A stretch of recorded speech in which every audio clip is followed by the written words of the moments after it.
Mr. President, and I think everyone around this cabinet knows that from the first day of this administration, you've made it clear that you have no higher priority than the safety and security of the American people. In January, when you took the unprecedented action of suspending all travel from China, before there was a single case of community transmission in the United States, it is inarguable, Mr. President, that your decision bought us a critical amount of time to stand up a national response all across this country. At the same time, in January, you stood up the White House coronavirus task force, and over the course of February, you began to suspend more travel, establish screening at more than 11 airports around the United States, again with the priority of protecting the health and safety of the American people. And from the first day, Mr. President, that you asked me to lead the White House coronavirus task force, we have focused on the health of the American people. It would be on March 15th at your direction that we released the White House coronavirus guidelines for America. We asked a lot of the American people, and the American people responded.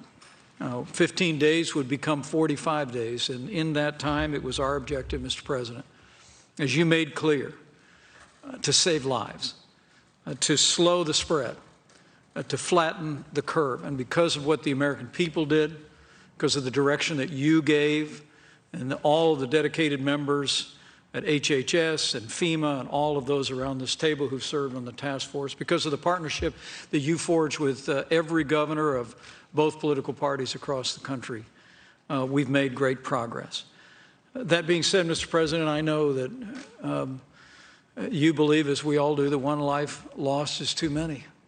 And we grieve today for the loss of more than 90,000 Americans to the coronavirus.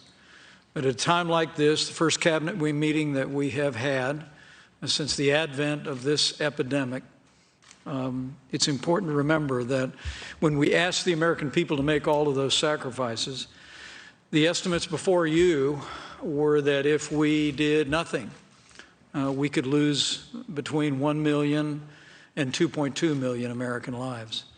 And in fact, even by taking the steps that we took, the estimates were still clear that even if we flattened the curve, that we could still lose 100,000 to 240,000 Americans.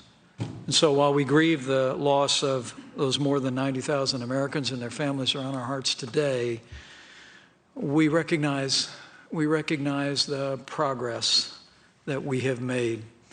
Among the progress that we made, Mr. President, in flattening the curve and slowing the spread was preserving, as you directed, the capacity of our healthcare system. One of the great concerns that we had early on was that our healthcare system, our hospitals, would be overwhelmed by the coronavirus. That did not occur, Mr. President. Truth is, as you've reflected many times, because of the ingenuity of the American people, because of our partnership with states, because of a great logistics team that worked with the task force, no American who has needed a ventilator was ever denied a ventilator in the United States. It is an extraordinary accomplishment. And the report that I received today is that the national stockpile now has more than 15,000 ventilators. And because of the public-private partnerships that you've forged, we'll actually see American companies manufacture more than 110,000 ventilators in 100 days. Over 13 billion supplies and critical PPE were also delivered to doctors and nurses and first responders and to Americans on the front lines of this pandemic. And on the subject of testing, Mr. President, when you tapped me to lead this task force, we had fully done, under the old system of public labs, we had fully done only 8,400 coronavirus tests at the end of February. But as you just reflected, because of the public-private partnership that you formed with commercial labs across the country, we've now performed nearly 12 million coronavirus tests and more than 400,000 in a single day this past weekend. And Mr. President, as I'll share with the team, as we're increasing testing, the good news to Americans is, nevertheless, cases are going down. You reflected on that in your visit to the Capitol today and in your opening remarks.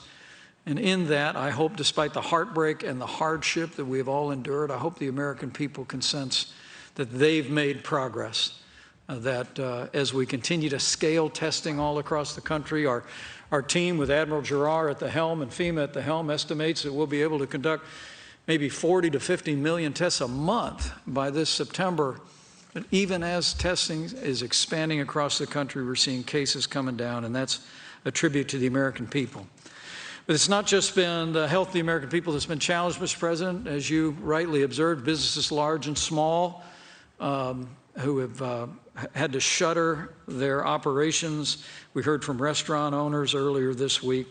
And with the great work of our Secretary of the Treasury and your leadership, Mr. President, $188 billion in loans have been approved to small businesses. Nearly $583 million have been awarded through community health centers, all 50 states. We have been there at the point of the need for businesses large and small. We have been there for vulnerable populations. And at your direction, Mr. President, we'll continue to lean forward in that fight. The action that you're taking today with signing the executive order is going to make it even more possible for us to build this economy back again for the American people. And it was in that spirit that 1 month ago, Mr. President, as I close, you directed the White House Coronavirus Task Force to release guidelines to open up America again. And I'm proud to report to the Cabinet today that our best information is that all 50 states, as of today, are partially reopening their economies. And the American people are responding and breathing that free air again. They're doing it responsibly. They're enjoying the opportunity to be out in many states, to enjoy restaurants, businesses opening back. The big three automakers went back to work this last Monday in Ben Carson's hometown of Detroit. And America is on its way back through a great, great season of hardship. It's a testament to the resilience of the American people. So, Mr. President, you charged the White House Coronavirus Task Force to have one mission, and that was save lives, to have one team, and that was to forge relationships all across the country. Because of your leadership, because of the great work of this Cabinet, because of governors around the country, but mostly because of our incredible healthcare workers and the cooperation of the American people, we've slowed the spread, we flattened the curve, and we are reopening America.